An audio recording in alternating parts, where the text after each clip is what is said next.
Hello, Mata. Newton here. How are you doing on this I fine am morning? good, thank you very much. I'm sitting here in a little office room, which is going to get increasingly hot over the time, so you'll get to see me go redder and redder cheeked as the time goes on. But yeah, nice to talk with you. I am regretting the choice of a jacket as England is having its 3 days of sun Yeah, right now. yeah. Got to get them out of the way just so you can have the rest of the year in proper English weather. Yeah. Absolutely. We need some drizzle. Otherwise, how can we write Gothic horror? Yeah, it's necessary. I mean, if you're going to be going walking around graveyards and abandoned churches, you need a bit of gloom. Otherwise, it's You not do. just not You do. setting the mood properly. Doesn't. Yew trees look terrible in glorious sunlight. Yeah, they're terrible. They suck. But one of the things I wanted to ask you is, and this is a horrible question, but it's the question that everybody always gets asked. Mhm. Why horror? What inspired you? Um, so as a teenager, I didn't actually really watch horror at all. It wasn't, it just wasn't on my radar. And I think it kind of stealthily came in through things like The Crow, and then you kind of got, oh God, what was that one in the science fiction one that everybody watched in the 1990s, the apparent Event Horizon. So Yes. kind of started kind of trickling in that way, and I think I kind of got into it a little bit through sci-fi as well. So things like Alien and these kind of crossover things kind of came in there. Um, I think a kind of big turning point for me was when I saw the Japanese version of The Ring, and I was like, "Oh, that's a killer film. That's just," and it was also just so unlike what was being done in the West at the time. Because at the West at the time, it was kind of slasher horror. It was like I know what you did last summer kind of things going on, and to see something that treated the paranormal with such conviction, with such an alienness, and such a kind of sense of mythology behind it was really powerful. Skipping forward to 2000, I started a website and I was making animations, and they'd gone sort of fairly viral for the time. And it was getting towards Halloween. I was just like, well, I'm an animator. I can write stories. I could make a Halloween story, couldn't I? So I wrote probably the first poem I'd written in about 10 or 15 years by that point, if not 20.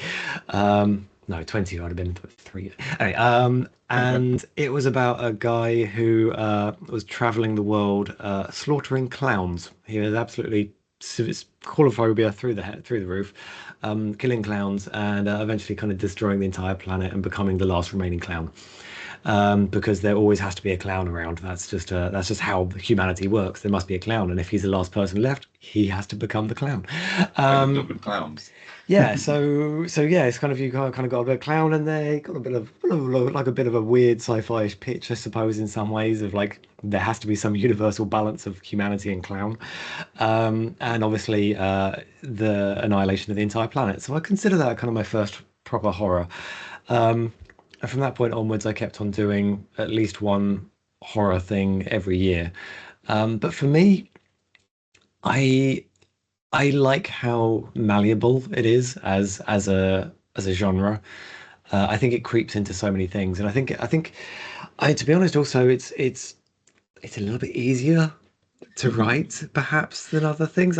Maybe that's just maybe that's because I like writing horror, but when we talk about how to write things, we talk about kind of like objective and conflict and outcome and things like this. And if you're going to think about conflict, like, well, I could have two people who disagree about whether whose stapler it is in an office, and that's not a good escalation of conflict. Going well, you could escalate it hugely. Maybe I'll write that next week. But if you're talking about things that are high stakes and things that are really going to test people, horror is kind of the place you're going to end up. And I really enjoy that kind of sense of like putting my characters in a difficult situation and seeing where it goes. Because I think part of the joy of reading is going on that journey with the character. It's kind of going, wow, okay, so what would I do in that place? If that was Yeah. me, what would it work like? And I think it's such a powerful medium for letting us imagine ourselves in different worlds and different spaces. So yeah, I love it. I absolutely love it. It's so much fun. I think it sort of reminds me of when final girls have sometimes been seen as being very two-dimensional, Mm, but they are people who go through this journey, they start off Yeah. being quiet little church mouses, and then they just rise up through this escalation. Everyone else fails in one way or another, Mm. and then the final girl ends up being the one who is the apex predator, Yeah. the killer, and you It's get to all about watch their character journey. transformation. Yeah. Yeah, Yeah. yeah, and I think it has to be something that you relate to personally as well. I mean, I'm not a romantic person at all, so if I was to do a cozy romance, it would be awful. Oh, Um, it might be awesome. Well, because I think sometimes being an outsider on something can actually make you really get into it, and like you can see it in a different way, and maybe you'd have a completely fresh take, which actually find a whole new audience. There you go, Newton. That's your next book. maybe that could be my way to riches. Oh, Oh, I've lent the book to somebody else, but actually one of the first books that inspired me to really kind of become a bit more formal in how I was thinking about writing was a book called Will Write for Shoes. And Will Write for Shoes is a book about writing chick lit. It literally says chick lit on the front cover, so I'm not yeah. misquoting it here or slandering the genre, which, you know, there are massive fans of this, absolutely cool. And it's a genre which is very much about usually 30 something women, usually living in an urban environment. Usually they like shoes and handbags, and they usually fancy a person they probably shouldn't in the office. And it's, All been there. you know, it's, yeah, oh yeah. High heels can't resist. And um, the stakes are very much they're very personal. It's very much about, and in some ways in some ways it's kind of a final girl sort of arc in some ways. It's sort of a coming of age, becoming yourself, becoming who you want to be, embodying yourself into something else. And one of the things I love about storytelling is that basically the essence of it is very universal. Yeah. You have a setup, you have your inciting incident, which is what I named my Substack after. You have kind of your escalating conflict and your victories and losses along the way. You have kind of your final conflict, and then you have your resolution. Um, and I was learning that from a book about chick lit because I was looking at all these books about writing, kind of going, I need to get better at this. I need to formalize my knowledge of this. And this is probably like 2008-ish, I think, at this point. And I was reading all these books, and they were like, often they were like how to write the great American novel, kind of spend your life crafting this masterpiece. And then I was looking at chick lit writers, and they were banging out 3 books a year, and I'm like, I think someone here's got a system. Yeah. And I like systems, so I'm going to learn that system, and I think that's gonna be that's the way I think. I kind of go, well, who's doing this in a way that I would like to emulate. Who is doing this in a way that surely shows that they've got a system that works for them. And so Chicklet. And so yeah, that kind of although I then immediately applied it to writing sci-fi and then later on to horror. Chicklet was actually kind of my entry point because it's all about dialogue, it's about character, it's about conflict, it's about understanding the objectives, it's having a goal, it's progression towards that, things blocking you getting in that way. Oh, there's a rival lover in the office who's actually, you know, it's all of these things. And you just need to kind of go, okay, but what if the rival was a werewolf and you're actually in the forest? I don't know. It suddenly you kind of go, oh yeah, that's just now a horror novel. All right, fun Yeah, I stuff. think in many ways the plot is less relevant to the characters in a lot of these things. And if you've Mm. got strong characters, then they can carry the weakest plot. Yeah, yeah, yeah. I was reading one recently. Oh, I'm gonna have to look up the name of the writer now. It's called So Thirsty, and it is by Rachel Harrison, and it's very it kind of takes a chick lit setup in some ways. It's a woman in a kind of in a dead end kind of relationship, and her best friend who's in a different kind of dead end relationship, but completely contrasting personalities, like incredibly outgoing, incredibly not outgoing through past trauma stuff. And rather than having like a holiday fling, they get turned into vampires. And I love it. It's really it's got that kind of frothy, bubbly writing. It's got that kind of character. It's got characters you want to spend time with, but Yeah. it's also got massive bloodshed, carnage, people, bodies being set on fire and stuff like that. It's great. I loved it. It was really fun to read. So Um, yeah, it is all about characters, like you say, definitely. yeah.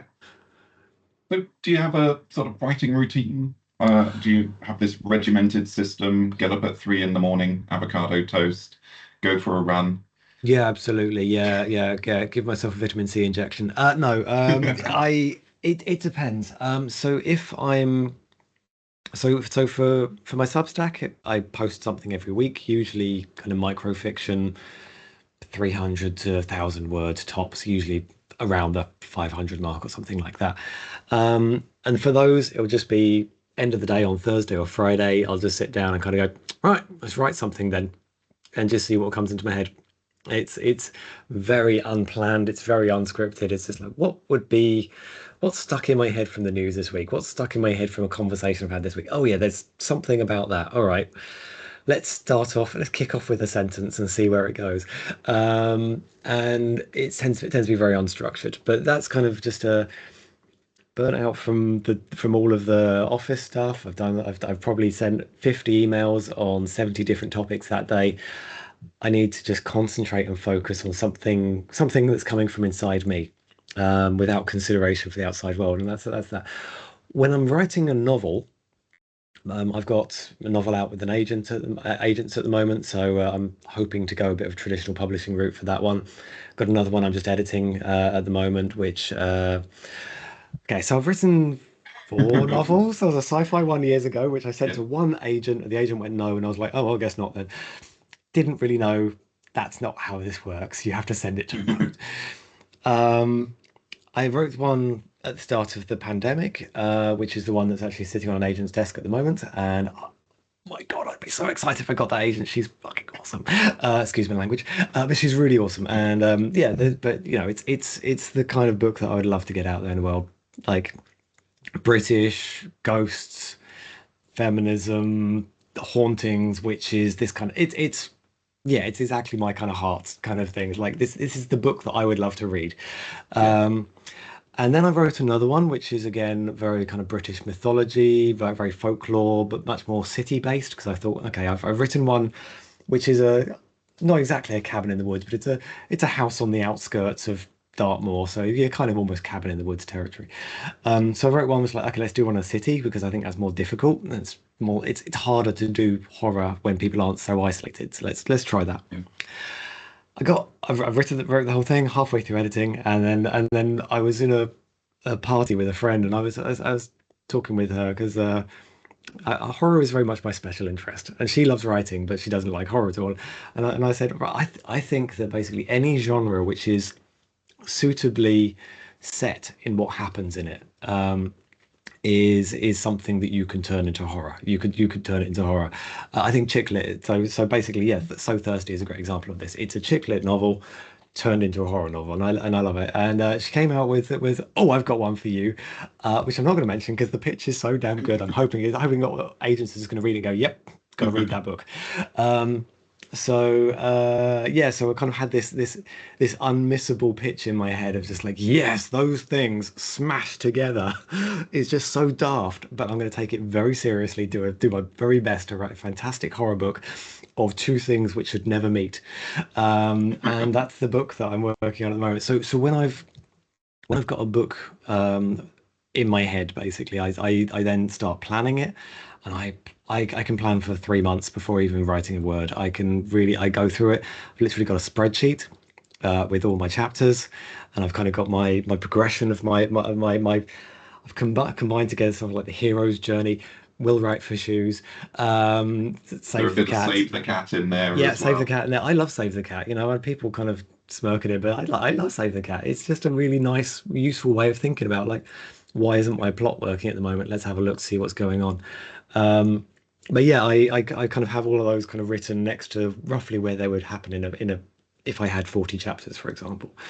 Yeah. And then I just go through kind of filling in the blanks of the key events that I want to happen in each chapter. Then I have another column which is the somebody wanted but so. So then kind of making sure I've got somebody who wants something in that chapter, so they've got an objective that chapter. I've got to make sure I've got conflict in that chapter, and then I've got kind of a new twist that comes out of that. And I really, God, I plan the thing so much. It ends up this enormous spreadsheet. And then Once, do you once write it top down? Do you start with chapter one and say, right, go to chapter one, chapter two, Yeah, chapter three, and just power through it. absolutely. Yeah. So once all that planning is done, I then put that into a Scrivener file, and I just make a folder for each chapter, and I literally copy and paste that line of the spreadsheet onto the top of that chapter. And then I kind of go, I've got a word count of say maybe 80,000 or 60,000, or I don't do 100,000 at the moment, but I could do, but I haven't. Yeah, I don't think the book needs to be that long, so I don't. But I usually go sort of 60 to 80,000. And so I kind of go, okay, 40 chapters, 2,000 words each. All right. Slap in all those things across the thing. And so when I then am ready to start, it's literally open up the folder, see where I've got to, what's happening in this chapter. Okay, let's start writing those scenes. And I just keep on going, I keep on going, I keep on going. And I do not go back and edit. I do not change anything while I'm doing that first draft. It's just all the way through. Unless it's like something super crucial to the plot, like, oh yeah, that person needs to have a knife in their backpack, and there's no mention of them having a knife in their backpack. Okay, yeah, I will go back and add that because that's not the kind of thing you want to slip through your editing process if you forget it later on.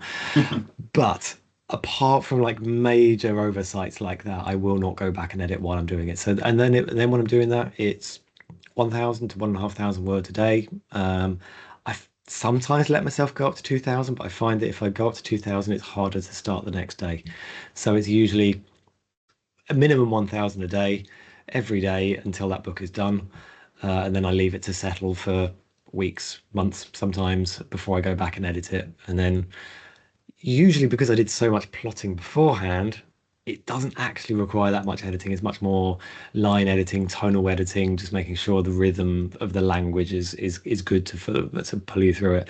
Making sure. Usually, I have to rewrite the first chapter though. For some reason, I'm very bad at doing first chapters on the first draft. So that one always gets that can literally entirely change scene, all kinds of things. I think everybody is. I think also because you learn more about the characters when you write the first draft as Definitely, well. yeah, yeah. I think for my novel, I rewrote the first chapter 21 times. It was excessive, but I had a writing group as well, and they kept Mm, giving me feedback. And I think sometimes you can have too much feedback. yep. But yes, that was something else. Yeah. And also because it was my first novel, I spent way too much time on it, Mhm. whereas I should have just released it when it was as good as I could get it, rather than just tinkering with it. Yeah. But Yeah. I mean, everyone's first novel, they treat like a baby, and then after Yeah. that, yeah. Yes, So, so certainly with my first sci-fi one, I edited it and edited it and edited it, and then at one point, bearing in mind this is the days before like automatic backups and stuff like that, house got broken into, my laptop got stolen, I lost 9 months of editing. I did still have a draft of it saved like on a drive, but it was 9 months of editing gone, and I think that was the point. I was just like, I'm not going to go on that one anymore. I think I'm done. Yeah. I think for all the disadvantages of cloud storage and everything, and it has been an absolute lifesaver as an author, because Yeah. various computers have broken over the years. So I've got about 15 years of stories that I wrote, and they were probably all terrible because I mean I've been writing since I could pick up a pen, Yeah. but they're all gone. So, but with cloud, everything's there. All those embarrassing photos I took at house parties, they're all there, Fantastic. along with everything I write now, if I can find it in the convoluted directory structure. Which, you know, as a database developer, I should have a better system. But I absolutely, I think the moment I stopped being a database developer and became a writer, the key skill I learned was how to be absolutely scatty, which is unfortunate. Mm, So, mm, you've told us a bit about your writing routine. How do mm. you fuel it? Is it like cold showers, tea, coffee? We'll stick to legal answers just in case because it is recording. No, no, it is everything is legal, and I'm a very good boy. I well, good person at least. Yeah, coffee is I have a couple of those every day, but not too many, and I have like mixed together my coffee granules, half decaf, half caffeinated. Otherwise, I tend to I just feel really anxious, and that's not a good place to be in. Yeah. So I need to kind of moderate the level as it goes through. Other than that, it's teas, lots of herbal teas. I moved to the Netherlands in 2010, and getting a decent English tea over here was not very easy. So I was just like, moved to herbal teas. So yes, I have very nice ginger and echinacea teas and mint teas and all kinds of tasty things. Yeah. Honey and rosemary goes tremendously well as a saying as well. Does sound good. That does sound nice. Yeah, no, I have to moderate my coffee intake. I say moderate, I'm supposed to not drink coffee because I have quite stringent social anxiety. And Ah, coffee, I used to drink 5 coffees a day, no issues. But mm, these days, if I drink coffee, I do it mm, because I know I'm going to be doing nothing social. It's going to be me, my keyboard, a big cup of black coffee. I'm going to mm. power through it. And if anybody appears at my front door, I'll just snarl at them and tell them to leave. But if I'm going to do anything where I have to see people, humans, I'm all right with animals after a coffee. Mm. Then I stick to the tea. Yeah. Yeah, yeah, no, it's best. Yeah, tea is a sensible option. Always good. You can get the decaf teas as well now, which are quite good. Yeah. Yeah. So you mentioned that you've been applying for agents and but with your previous and current works. Mm. You've got a lot more patience than I have. I did what you did with your sci-fi novel. My first novel, I applied to one agent, didn't get a reply, and I was so enraged I self-published it. And I think there was a process of like 24 hours whilst I waited, and I was wonderfully naive. Mm. But yeah, so what have you done any sort of self-publishing? I mean, your Substack is free for readers, Yep. but Um, do you focus on trad?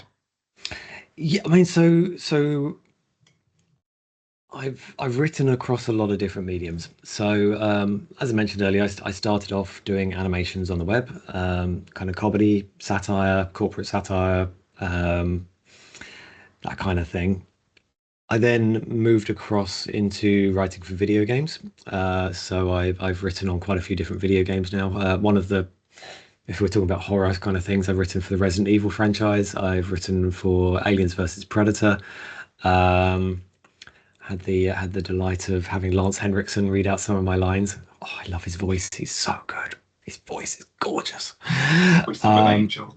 yeah, it's just beautiful voice, wonderful voice. Um, and more recently for things like Satisfactory 1.0. So it's people don't know it's kind of a sci-fi building game, but it's got a kind of very kind of corporate again, so kind of corporate comedy tone to it. So kind of working with that team, lovely, lovely team over there, Coffee Stain, such nice people. And I'm so happy for their success. They're just like that game has gone so well for them, and they're just all know, you just want to give them all a hug. So I tend to write for video games. I also wrote a game called Fragments of Him, which was actually probably the only straight up drama I've ever written. And that was just because I was like, how do I? Games weren't writing drama. Games weren't writing normal people's lives. And this was 2013. While I was making this, Gone Home came out. So people who like video games may know Gone Home. It's kind of a classic in terms of storytelling in games. But at the time, really, that was about the only other one that was actually slice of life kind of drama type thing. And um, Fragments of Hymns, a lot of it was based on my own life of coming out as bisexual in the 1990s and early 2000s. And it was, yeah, it was a drama about a young man who dies and how his friends and family come to terms with that. Um, and that was released through Steam. It was released on PlayStation 4 and Xbox, whichever one it was at the time, Xbox One, I think it was called. I've lost track of their numbering and naming systems these days. So yeah, so those you could call traditionally published, but traditionally published in a completely different medium. When it comes to kind of fiction prose writing, as you mentioned, I had the stuff on the web, so I've had those animations. But these days, there is my Substack, which weekly I post usually microfiction every week. Sometimes like writing tips and stuff like that, but it's usually fiction. But yeah, for the longer fiction, I am looking for traditional publishing. That's my goal. I just fancy doing it as a checklist. I've gone through life driven a lot by, hey, that sounds fun. I'd like to do that, and then just working until I do it. So I got a PhD. I've flown a glider. I've been to Burning Man. I learnt Kung Fu. I learnt Tai Chi when I was 16 years old. um, it's one of those things I just do in life. It's like, oh yeah, that sounds interesting. I'll just go that way. And I would really like to have traditionally published book. I don't think it's of any higher class or anything superior to tradition to self-published books. Yeah, I've got a friends who do self-publishing and they love that system. They love just being able to put a thing out there in the world, which I really enjoy as well, which is why I do Substack. But it's just a checkbox in my head. I just want to do it. I think it'd be nice.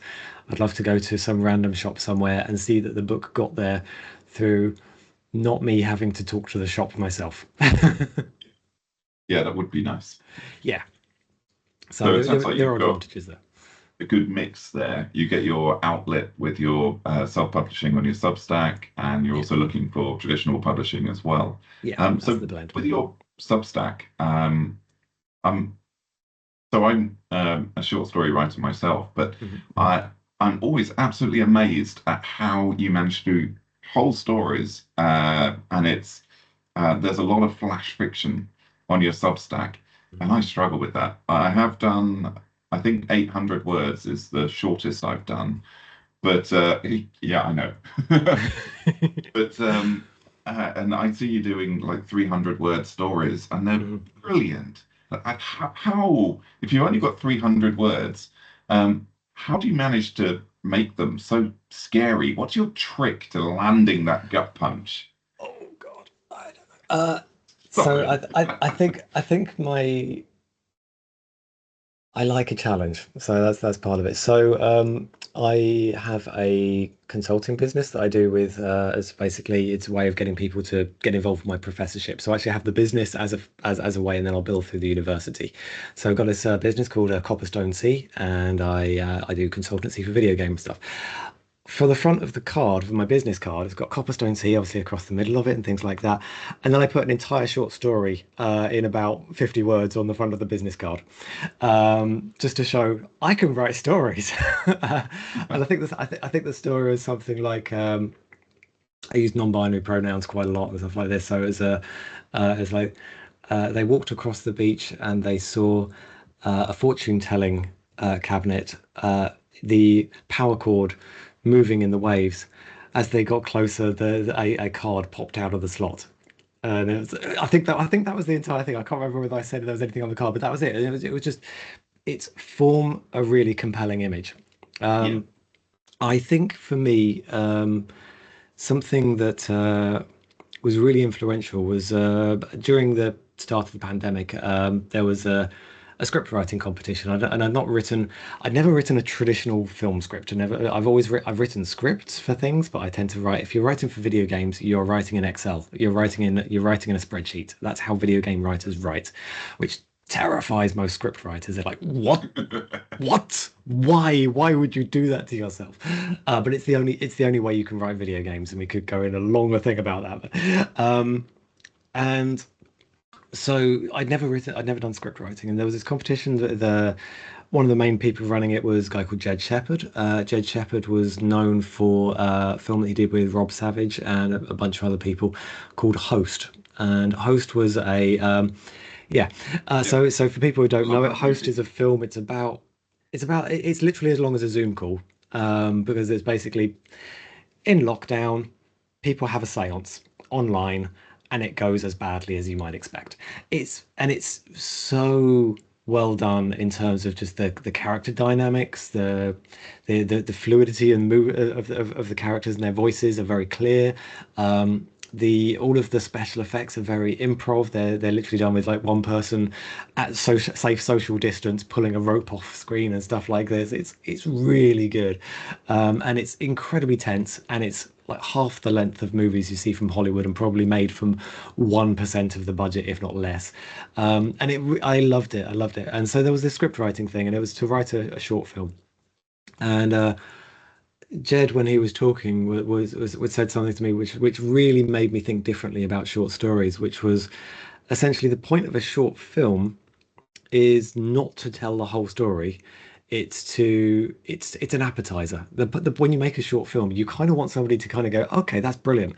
Here, now I have 10 million to make the full thing. Um, and so that really got me thinking of like, how do I do endings? Mm. And I think the really crucial thing about writing, well, one of the crucial things about flash fiction is you don't actually need a full ending. You just need to get to the point where someone's head has gone, oh my God. And then you've done it. You've done it. You've told your story. You've got to that point, and you don't need to go. And then what happened? And then the body was fat, and like you don't need all this stuff. You can just kind of go. Um, Two people having an argument in a circus tent, and one of them thinks the other person's been stealing money from the circus thing. The other one's actually been having an affair with this one's wife, and then the acrobat's wife is swinging across the thing and falls to her death behind him. Which one of them did it? You're like, oh, that's the whole So story. you bring Okay, them yeah, up to that high, that yeah, climax, and then yeah. leave them on that high.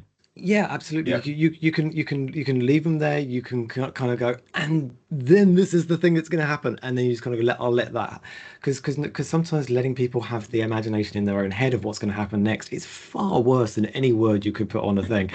Let people stew in their own horrible brain juices, and they'll create the horror for you. So I think that's part of it, and I think like I say, Jed Shepherd's kind of words of just like this is an appetizer. You don't doesn't have to be the full story, because before that point, when I was writing a short story, I'd be writing 2,000 words, 3,000 words a lot of the time, and and I'd done some little flash fiction like 100-word stories and stuff like that, but if I was gonna write a story, I literally would plot out the entire.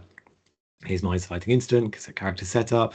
Here's the escalation. Here's the thing where they're going to say what they're going to, their objective is going to be. Here's a low midpoint. Here's going to be the moment they're given hope. Here's the conflict and the escalation to the climactic point, and here's the resolution. And I would do that in 2,000 words, and you absolutely can. And sometimes I challenge myself and do it in 1,000 words, and it would be a 100% complete story. And if you really wanted to, you probably could build it out into a whole novel's worth of story. Most of them probably wouldn't justify it, but they're better as short stories. Not everything needs to be a novel. Um, but what Jed kind of made me think about was, okay, obviously he was talking about films, and he's got a different objective with films of like get funding is when you make a film, it's to get funding. Yeah. Um, but for kind of transferring that across to prose, it's very much what is the most crucial scene here? Like if I wanted to really pull someone in, how much do they need to know to get to this incredibly tense moment? And then can I just let that stew in people's heads? Because that's the crunchy bit. That's the bit you really want to get into is that moment, that like oh. And I think as horror writers we are quite good at coming up with nasty moments.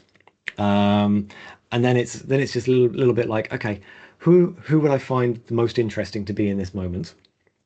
Sometimes that's really, really important. But also I think a big thing of flash fiction is sometimes that's completely irrelevant. So something I tend to do a lot with flash fiction is I leave the character incredibly ambiguous. I don't really tell you about their life story. I don't tell you about their childhood trauma. I don't tell you about what they do for a living. I often don't give them a gender. I'll either be saying I, or but sometimes I write in second person, which is fun to experiment with. I don't think I'd want to do a whole novel like that, but it's really fun to do as a short story type medium. So I tend to be a lot more experimental with that. Um, and yeah, it's just if you leave out a lot of this stuff and just kind of go, here's a terrible circumstance, you can actually cut out like 90% of your storytelling, and you've just got the crucial bit, the horror bit. That's wonderfully put. Yeah. So, yeah, I mean, you've worked on so many different mediums. You've been so flexible. You've done film, animation, computer games. You've done literature. Do you think horror is different in different mediums, or do you find there's a similarity between them? I mean, there are definitely similarities in all storytelling. It's about characters. It is about people. in the end. So it has to be something that the audience, whatever medium they're experiencing that story through, they have to be able to connect with that experience in some way. Whether that's, oh, that happened to me, or what would I do in that position, or I like people like this, I want them to succeed, or I hate people like this, I want to see them get their retribution. You have to have that kind of connection in there, and so that's common across all the different genres. But for example, when you're writing about it, when you're writing in games, you've got a whole different kind of world that goes with that because the player is the central person. They are the central person. And obviously, they have their own character within the game world, but the player is controlling what that character in the game world is doing. And then the real question for every writer in a video game is like, how much control do I want to give to the player to affect this story? Because there was a great game called the Stanley Parable, and Stanley Parable came out about 10 or 15 years ago now. It's a relatively old one, and I remember playing it, and it was Stanley woke up in his office, and then he's got a narrator's voice doing this, and he found this very strange. There was nobody else around. This had never happened before. And then he suddenly walked down the corridor as you're walking down the corridor. And so the narrator's saying what you're doing, and that's all very good because all you can do is walk down the corridor. So it makes complete sense. The narrator says, Stanley walked down the corridor. And you get into this room, and there's a door on the left, and there's a door on the right. And the narrator says, Stanley took the door on the left. And you haven't done that yet. And as a player, your thought is, so do I go through the door on the left or do I go through the door on the right? Okay, Yeah. and so of course, being a player, you tend to usually then take the door on the right. And the racer sort of goes, Stanley was feeling very strange that day. He took a route that he'd never taken before, and you're like, oh, they've written this. They've written this expecting what I'm going to do. And as a Yeah. writer, I mean, it's a very explicit version of basically what games writers do is that we try to predict what a player will do, and then put a story on the top of that. Um, of course, you do get into all kinds of things like in Aliens versus Predator, we have characters who are on your side. You have characters that are going to go through the entire story with you, and you're holding a gun. So you can guarantee the player when they first meet somebody who they're supposed to be their friend with, they will at least a bunch of players will try to shoot that person in the head. And there's always this big kind of debate within teams. It's like, do you let the player do that? And then what does the story do? Or do you make that person like invulnerable to being shot? The typical one these days is that we just basically turn off bullet damage well, we Yeah. turn off the gun so you can't actually fire at your friend. But it's a decision, and all of the choices that a player can do, like, are they going to sprint through a room? Are they going to creep through a room? Are they going to throw grenades at everything? Are they going to set the room on fire? Are they going to just try and avoid the room entirely? Are they never going to go to that room at all in the entire game? You have to decide between the game designers, the writers, the programmers, the producers who have to give you enough money to be able to make all these different options. You have to decide what works. So when you're writing in games, it's very much a negotiation process. You have to work with everybody else to make this thing come together. I had this incredible set of crossover moments in mind for Aliens versus Predator, the 2010 version. They're like this because in this game it's got three different campaigns. You play one as a predator, you play one as a space marine, and you play one as an alien. And I had this kind of amazing crossover point for the end of the campaign where you'd be seeing what you were playing as one of the other characters happening in the background whilst you were playing your bit, and but you could never mess with each other, so you couldn't mess up your other campaign story. And it was, oh, and then the producer just went, yeah, I haven't got the budget to do that in terms of animation. I'm like, oh, Oh, damn. And you have to kind of have this negotiation. So it is different in that. But in other ways, it's the same. It's about people. It's about putting up scary obstacles for them. It's about escalating those things. It's about working out what kind of horror you're working with. So when you're writing in zombies, you're not really writing about zombies. Zombies are basically a tidal wave. Zombies are a fire. They're a natural force coming to destroy you. Um, it's the people you're with. It's always about yeah. the people you're with, and it's about what would people potentially do to survive when their neck is on the line. And one of the interesting things about zombie horror, and I think we're getting better at, is that actually what we know when people are in a moment of crisis, they club together. And so zombie horrors actually are traditionally very nihilistic because, and they're very individualistic, and perhaps this is an influence of kind of the legacy of American imperialism is that it's very individualistic. And most of the stories that get made about zombies, because in most zombie horror, people just go out for themselves and they're horrible Yeah, to everybody else. And they're horrible outside of their in group. And you see this again and again and again in American zombie horror, particularly. It's not people clubbing together to overcome the opposition, or if it is, it's like three people. Um, yeah, so it's always about people. It's always about people. It's about conflict. It's about humans and stuff that we can relate to, um, yeah. and that's common across every medium. Friend of mine, he worked in the civil service, and Oh, when that's they a horror did, story. I know, well, they had to do planning for a zombie apocalypse in London, Of course. and this got leaked out to the press, and they were all talking about what a waste of money. But the Mm, thing is, it's like you said about a zombie apocalypse being a natural force. mm, It lets them come up with all these plans for things like an Ebola outbreak or yeah. an unexpected virus or anything like that. Mhm. And they can say horrific solutions. They can plan and they can game for these terrible, terrible solutions. And then if the public gets a whiff of it, they can turn around and say, oh no, it's zombies, Mhm. zombies. So they're absolutely covered, but it does mean that they could come up with precautions. And like one Mhm. of them was maybe we might have to nuke London Mhm. if that was a way of containing it. And then what could we guarantee that that would contain it? What if someone escaped? What if someone left? Mm. So yeah, very much a natural sort of force. Yeah. Yeah, You it's an incredible metaphor for humanity, zombies, and it's such a malleable one, and it became very much a cliche in video games that oh, it's another zombie game, but it is such a powerful thing of like an unthinking thing in human shape. It's the dread. It's such a common dread. It's such a powerful thing, and that's the thing. I think this is the thing also that works with horror across all the different mediums is that they are intuitive, horrible, instinctive dreads, things that are absolutely common across all of us. And so, like vampires are a brilliant metaphor for just basically everything. yeah, Um, it's I think it's harder when you get onto the ideas of things like folk horror. I think folk horror is really interesting because this is going back to kind of very Freudian ideas of the uncanny. This idea of the unheimlich, the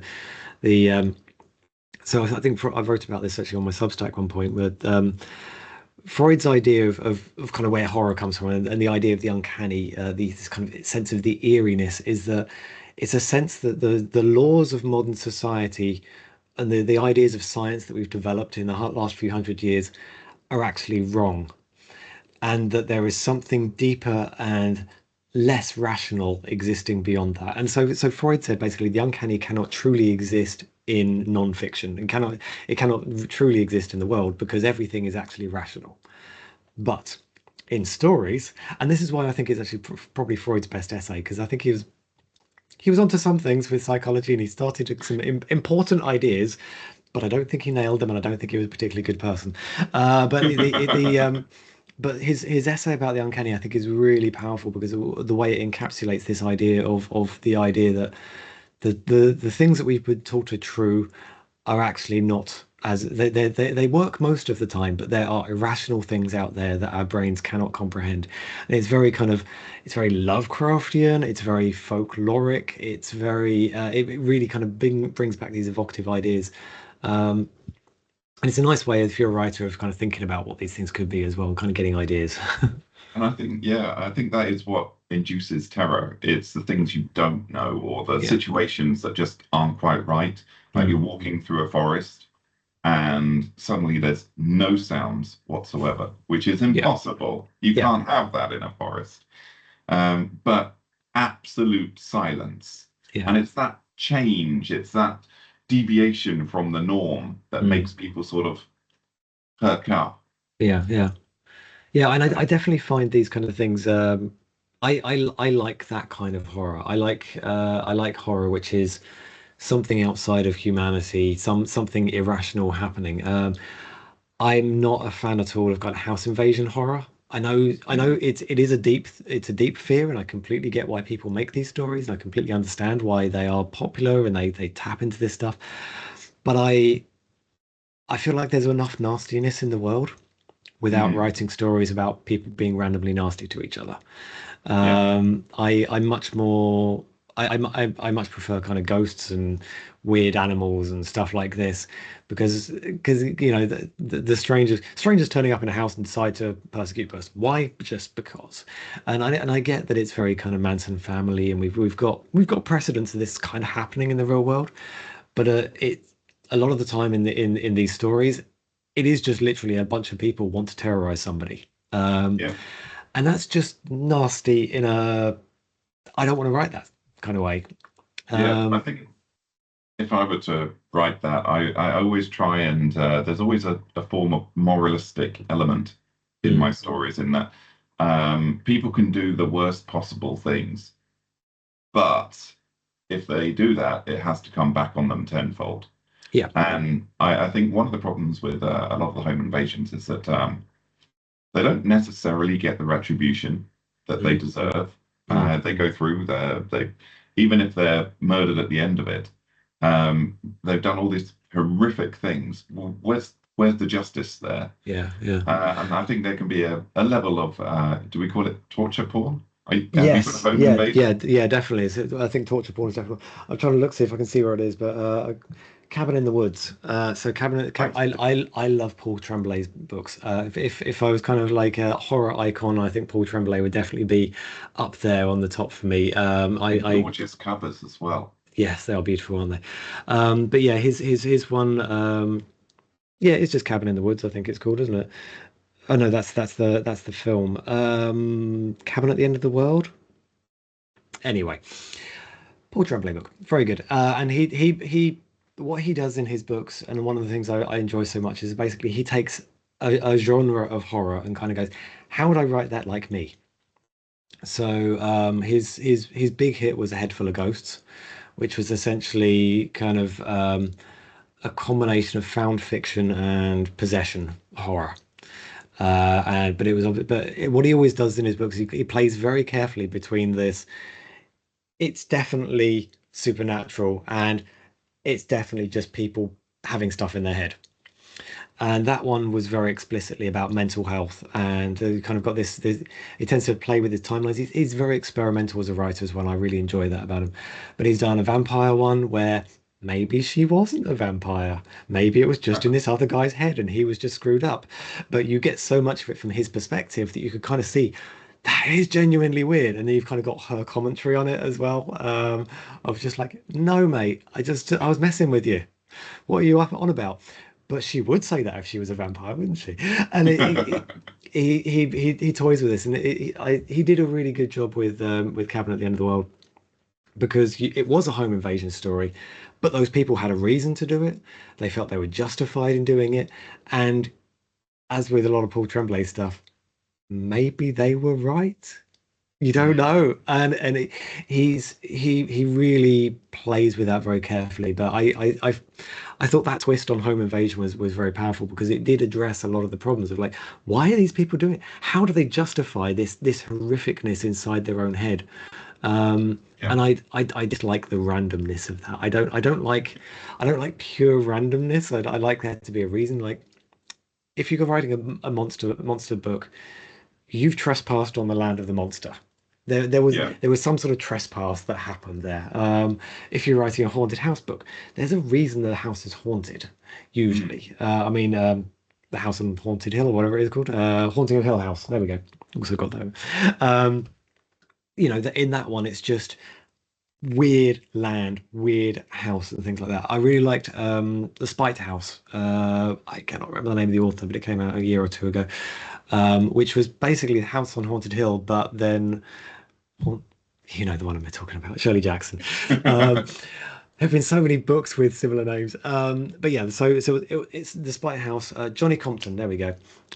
Brilliant book, and it was basically to me, it was an answer to Shirley Jackson, but using American colonialism, slavery, all these kind of different ideas layered on top of that, and how to exist as a black man in society, and having being a father in society, and all of the prejudices and stuff that could be fought against that, kind of combined with this haunted house thing, and it was really nicely done, and it was such a good answer to Shirley Jackson, and like, okay, what if I did that, but layered that horror with all these kind of modern, well, I say modern, hundreds of year old horrible things that humans have done to each other, and it kind of dug deep, and I found that as a really interesting discourse with Shirley Jackson's original, and the kind of this conversation of horror between brilliant writers.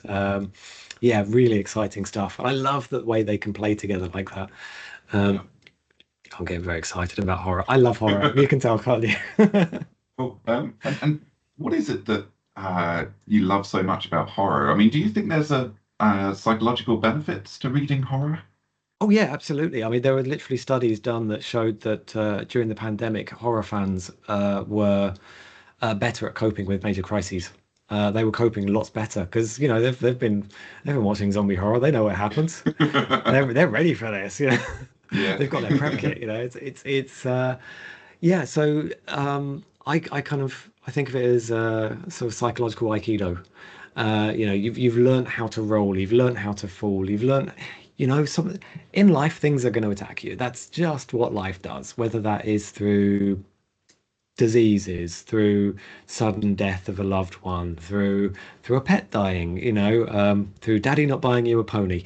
There are things that you're gonna struggle with, and each of these, some of them are going to seem much more serious than others. Some of them are genuinely, in my opinion, much more serious than others. But to the individual experiencing them, they could be traumatic. Yeah. And horror, I think, is a way of kind of psychologically preparing ourselves for terrible things. It's a way of being ready, and knowing that people can survive. It's because a lot of horror kind of does have that. It's not exactly optimistic, but it does show that survival is possible most of the time. It's very Yeah. rare to get a horror story where nobody gets out at all, because then you kind of go, why did I even do this? You can do that in flash fiction though, because you don't feel like you wasted people's time. Because if you've only Yeah. spent 2 minutes of it and it was something horrible, you're like, ugh, you've done your thing. Whereas if you've taken 80,000 words or 2.5 hours in a film or something like that, and you really got to know these characters, and everybody ends up dead at the end, you're like, Yeah. And although I've definitely seen movies where I see all the characters and they seem to be doing everything they can not to survive. And I'm like, just kill them already. These people do like it's fine. Like the beginning of the movie, we expect a few of the weaker members to die. They did the wrong thing. They ran upstairs instead of downstairs. They had a whole series of weapons in front of them, and they and they picked up a ignored them sponge all. instead, yeah. Yeah, yeah. Uh, Yeah, so no, I do like that kind of stuff. I think sometimes it's done on purpose, because if you're shouting at the screen, you're into it. yeah, I get that, but yeah, you do want. I think that is something that I try to always do in my writing, is actually make people make sensible choices. yeah, Like, it's much harder as a writer, because if you're prepared to accept, yeah, people are going to run upstairs and lock themselves in a small room when there's like 50 things banging through doors and smashing down. Like, why would you do that? That makes no yeah, sense at all. But if a person, okay, flees out into the backyard and runs to the neighbor's house, and then the neighbor's house is kind of like, oh, okay, now I've just made it a lot harder for myself, and now maybe the yeah, entire neighborhood's gone like this. Okay, so now what are you gonna flee to the woods? Well, are these things going to be harder to spot? And you've got no light now, and becomes much harder as a writer, but I think much more compelling as a story. So I always try to make my characters make the right choice, and then it turns out it's the wrong one. And that's much more interesting, I think, as a reader. I hope people. Well, actually, no, I don't think readers notice at all. But I hope they feel a better story. yeah. And in some ways, I hope the reader doesn't kind of go, "Oh, yes, I see what you did there. Good, yeah, that's very sensible." You don't want readers sitting there with that kind of detachment. You want the readers going, "Oh, Uh, I would have done that too." Oh no, when it turns out it's the bad thing. yeah, I That's would what you not have want. survived this incident. Yeah, that's when you want to grip people. But because I also think that when somebody's made all the right choices and it still turns out bad, Yeah, and they are still victorious at the very end, then that's a real victory. it is because they have struggled. Yes, They've done everything right, but they've had to fight their way through it. yeah, exactly. I mean, I think that also what makes Dawn of the Dead and the ending of Dawn of the Dead so powerful. It's like, yes, you might be able to survive the zombie apocalypse, but you can't survive white supremacy. That was that was such a powerful ending. My God, that just blew me away the first time I watched that. The the awfulness of that. That's Yeah, real horror. That's real horror right there. That was incredibly powerful. So that's also the thing that horror can do. That's one of the reasons I love it so much is that you can do all these incredibly bizarre things, but you can also touch on incredibly deep, powerful topics. Um, so as I mentioned earlier, like I often use either non-binary pronouns, or I just don't gender my characters at all and let people put their own gender on this. And I think that, when we look at who is being targeted in the world at the moment, we do see that trans people are one of the groups being targeted, very yeah, much so. And I think it's important to make space for them in our fiction, yeah, and to show we're all just people.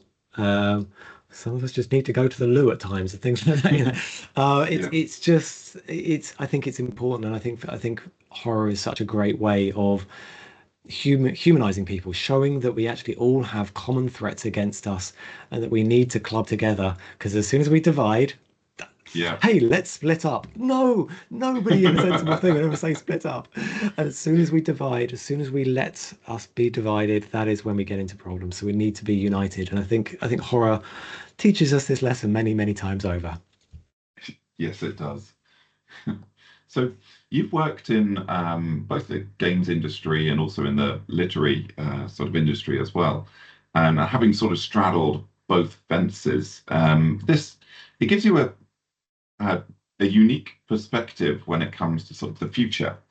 Mm. And we've got AI at the moment. It's looming over both industries. I mean, I left Yes. software development just before AI Mhm. started doing coding and everything. But Mm. what are your thoughts? How do you see the industries changing? Um, well, no, Sorry. no, It's an it's awful question. no, it's a great question. I think it's a really important question. I think so. I'm part of the Society of Authors. I'm also on the Writers Guild of Great Britain on their video game committee. So I do try to be engaged with activism on these topics. I think as writers, we need our rights protected. Yeah. In the LibGen database, that Meta has been training its AI with recently, Llama. There are essays, academic essays. So I'm also an academic. I'm a professor at Brady University of Applied Sciences in the Netherlands. I teach game design. I teach game writing. I do research into, well, actually, most recently, women's representation and racial representation in video games. So it's one of the big things I'm working on at the moment, alongside many other things. I do academic writing. It's across. I do lots. They keep me busy. Um, but obviously, one of the things that is very important at the moment is AI, and we can't ignore that AI is happening. But in my opinion, AI is based on theft. And it's not really just opinion. This is legally true. Yeah. My If we look, books were in the database of I'm pirated stories. I'm sorry to hear that, but I'm also not at all surprised to hear that. And that's the thing. I think it's incredible how many authors this has touched. Basically, anybody's ever written anything has had their work pirated, and we actually have laws about this. We have breach of copyright laws, and they have, in my opinion, unquestionably happened. And the response to the UK government was, hmm, but AI is really important. So how do we make it okay that they breach copyright? And I'm like, no, okay, if you want me to trust you as a government to take any action here, enforce the laws you've already got, and then maybe we have a discussion about opt out, or in my preference, opt in. Should I ever want Yeah. to have my stuff used by this? But the government response at the moment, I think, is pretty weak. But putting aside all of those putting aside all of that. Um, so yeah, I mean, back in 2018, I did a TEDx talk in Delft, and my topic I chose to talk about in 2018 was bias in AI models, and I thought I was a bit behind the curve talking about this in 2018. Oh God, yeah. So yeah, AI is a mirror. It reflects back to us what society does, and we see that society is fundamentally built on racist, homophobic, sexist, problematically patriarchal. Actually, I don't know if there's unproblematic patriarchal, um, white supremacist ideas. You know, this is Yeah. this it's deeply capitalist in an extractive way. I believe that money has its purpose and absolutely should exist, and there's good reasons that this exists. But extractive capitalism, which is all about just reaping and reaping and reaping, and it doesn't matter what it's going to cost the world in the long run, is destroying us. Yeah. Unquestionably, it is destroying us. It is destroying the environment. It's destroying the chance of future generations to live happily. So all of these things are in our writing, in our philosophy, in the things that AI is learning from. So when you ask an AI what's good in this world, it's going to give you a biased answer. It's going to tell you something which is reflecting that. But I think AI, particularly generative AI, in the way that we talk about AI at the moment, generative AI is a very specific subset of it. There are powerful, great versions of AI, like machine learning systems which can identify cancer faster than and more accurately than human doctors. Hell yes, Yeah. brilliant. Keep going. Please, engineers, go solve those kind of problems, please. Generative AI is a mess. Um, it's not even AI, in my opinion, because AI has the word intelligence in it, and it's not intelligent.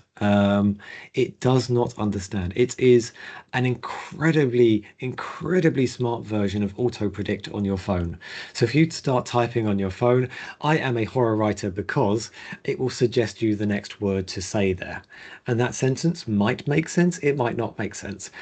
What AI does is that it makes that sentence make a kind of sense, but it wasn't linked to who you were.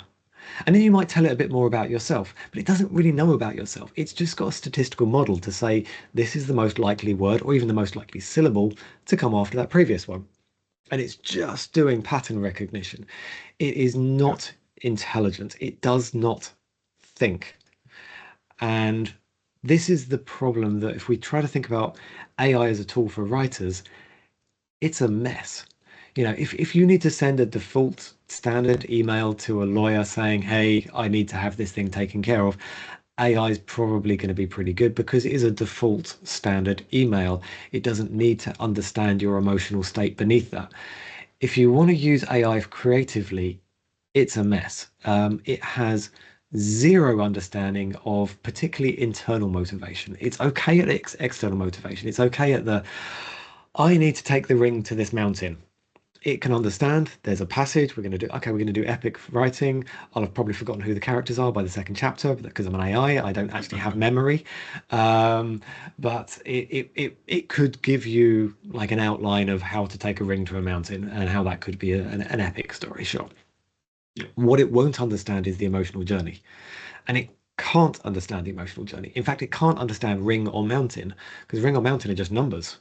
And it just sees that there's stories about taking rings to mountains, and it does something like, in a thing about this, there will probably be a dwarf. Okay, I've seen dwarf happen enough times that that's now statistically likely there'll be mention of a dwarf in a story about taking a ring to a mountain.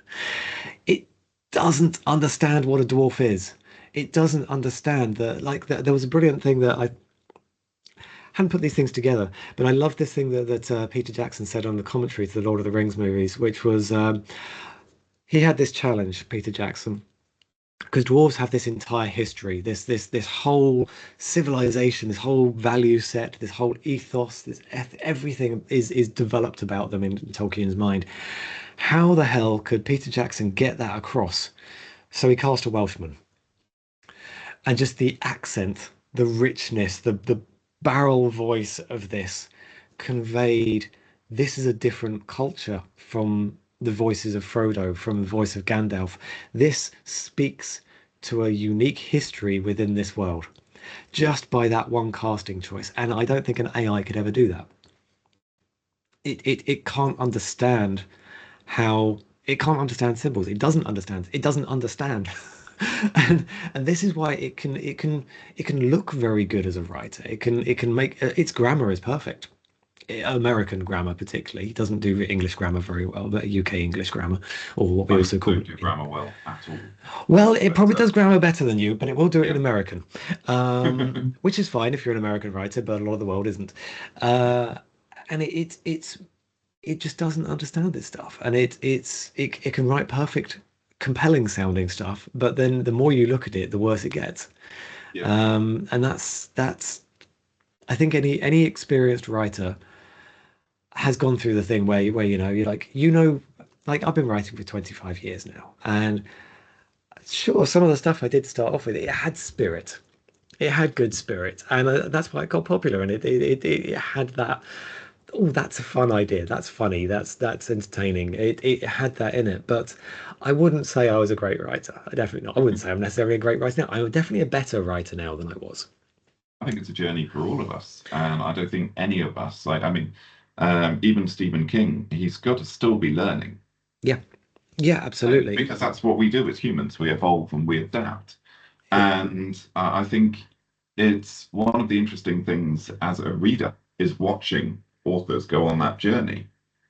If you read their early stuff and then their late stuff, you can see it's different. They have changed as people. They've gone through life. They've seen things.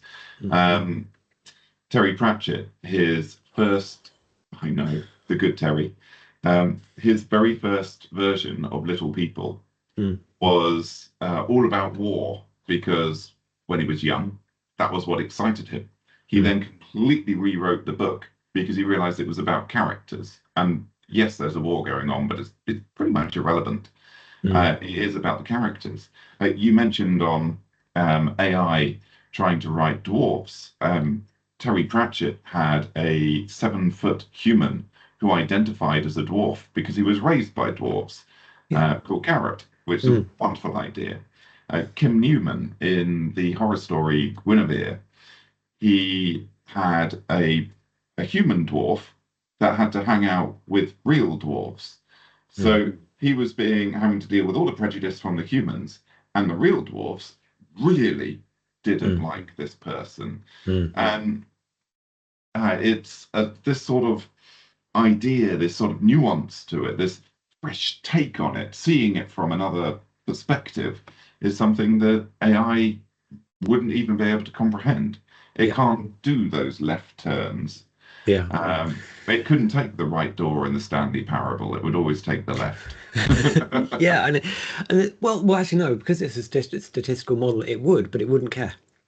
Right. Um, and that's the thing. It doesn't have any embedded emotion about it. Also, it forgets very quickly. But Yeah. with more computing power, it could solve that. But more computing power is a lot more energy and a lot more water being used to Mm. cool all the Yeah. servers. And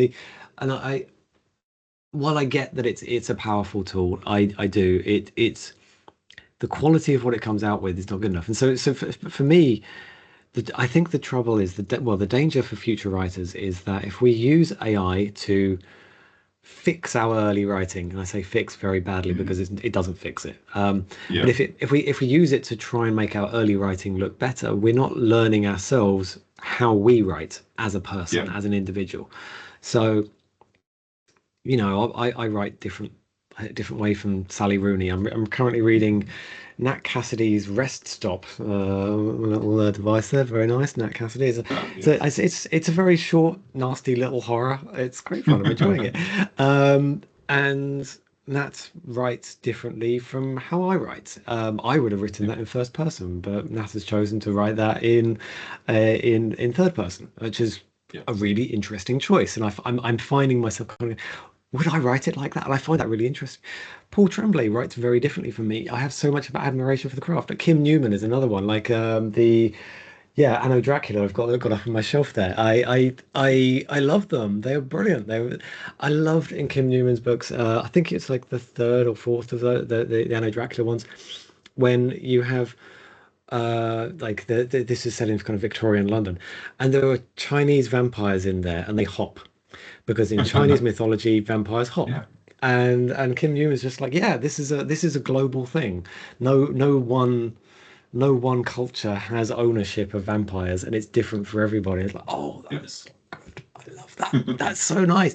And that's that heterogeneous kind of idea, like everything comes from Yeah. everything, and then the brain of an author puts it together into a thing that becomes a human story. And if you don't challenge yourself to do that the hard way, you don't learn the skill to do that. And beside all of the bias, sexism, racism, homophobia, ageism, ableism, lack of neurodiversity within AI models, and all of the other prejudices alongside that. Um, Beside the climate damage, beside the energy usage, beside all of these enormous problems already by themselves, it's the fact it's not a very good writer. And it's actually probably making people worse writers. That if you rely on it, you become a worse writer. And that, Need to make those mistakes. yeah, you need to make those mistakes. That's it perfectly. Absolutely, Newton. It's 100%. You need to make those mistakes, otherwise you're never going to get better. So Yeah. it's it's a powerful tool. It is. And I know people who've had like issues where they didn't want to hire a lawyer, but they needed to make it sound authoritative. And so they've said, I need to send a thing to this company citing the relevant legal bits. They double checked the legal bits to make sure they've actually coming from the right laws. And the AI solved that for them. They did not have the money to afford a lawyer. And OpenAI or Llama or whatever or Claude or Anthropic, they that provided them with a way of basically saying the right legal thing to get the response they needed. That's powerful. That's enabling. That is actually allowing people without access to resources to do something amazing for their lives, to actually Yeah. to take power into their own hands. So that's good, isn't it? I And read it's very good at getting people out of parking tickets. oh, okay. I didn't know that one, Just but an edge sure. case. I think apparently if the council gets anything looking semi-professional sent to them, they just go, okay, just walk away. We'll pick on someone who doesn't have access to any kind of legal assistance. And then you'll start getting AI arguing with AI because the council will start going, "Oh, we've got too many of these letters. Let's actually have AI answer it for us." And then Furbies.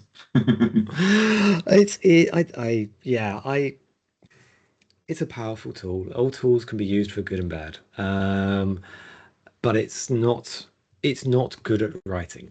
Yeah, It's not good at the core of writing, which is understanding characters. And I have tried to see if I can get it to work this way. I work at a university, like I say, Breda University of Applied Sciences in the Netherlands. Lovely. One of yeah, our major research themes is AI, and I work with people whose job is to make AI do things well. Um, and I see firsthand the limits of it. And it's very limited generative AI. There's some cool stuff out there. There's some amazing applications of it, but generative AI, in my opinion, is kind of a dead end.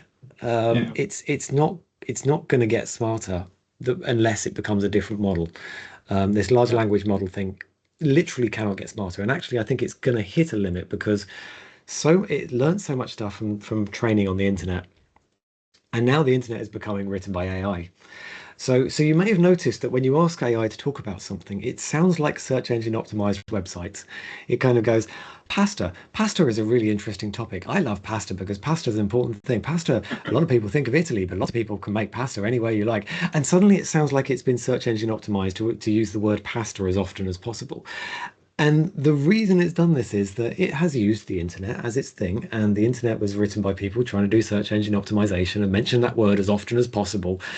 And usually not the best quality information comes from a search engine optimized page. Yeah. So you get these very weirdly written answers and this weird SEO written style of writing. And that's the stuff it learns about from how to write from. And then that's AI stuff is being used to write search engine optimized text, which will then again be the easiest text for an AI to find on the word pasta. And so you're getting this kind of self-consuming Ouroboros of pasta writing, that it's always going to be learning from itself and eating itself, and you're just going to end up with just a whole paragraph of pasta, pasta, pasta, pasta, pasta, and it's just like there's no meaning here anymore. Yeah, it's almost And if cannibalistic there, and very, probably why they're expending so much time, effort, and money on trying to find a way to watermark it, just so yeah, that they can avoid absorbing all of their own stuff. yeah, because that is what's going to happen, and that this is why I think that perhaps LLMs will not get it. So one of these common phrases in defensive AI is that AI is as bad as it's ever going to be. That's a very powerful idea. The idea that okay, it might not be great at the moment, but give it a little bit of time. I think because of the way LLMs work, because they are not intelligent, because they are purely statistical models looking at what is the likely word to come after the last one, as long Yeah, as you don't have any better input on what those words are going to be, it can only get so smart. And if it starts learning from its own output, which was not that smart to start off with, it's hit a cap. yeah, It can't go any higher. And given the amount of data which is now going onto the internet that it will be learning from, which is written by other AIs, there is no intelligence behind it. So it is learning to try and be intelligent from things that were not intelligent. And that, in my head, means that AI, the Gen AI, it's got a limit.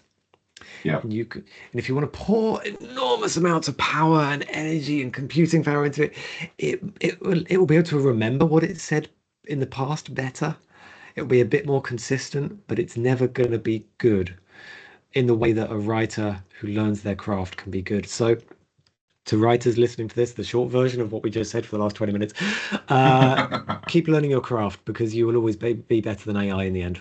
It is about you. It's about how you see the world. It's your lived experiences. Bring those to life in the terrible fears and the beautiful loves that you put into your words. You will always be more important than an AI in the eyes and minds of your readers. Let your truth live in your words, and you'll keep on messing up and you'll keep on struggling and it'll be difficult and you'll edit and you'll question yourself and you'll put it out into the world and your story might change someone's life. Thank you. I think that's a incredibly powerful statement, and probably a good place for us to end the interview as well. Look at that. I told you it'd take an End hour and on a a half to answer high. those Yeah. questions. What was it? I said about 25 minutes. Yeah, yeah. I told you, you're talking to a professor here. We can talk. Well, thank you very much for your time. And yes, thank you for a wonderful interview. Absolute pleasure. Thank you for having me and inviting me to talk to you. It was a pleasure.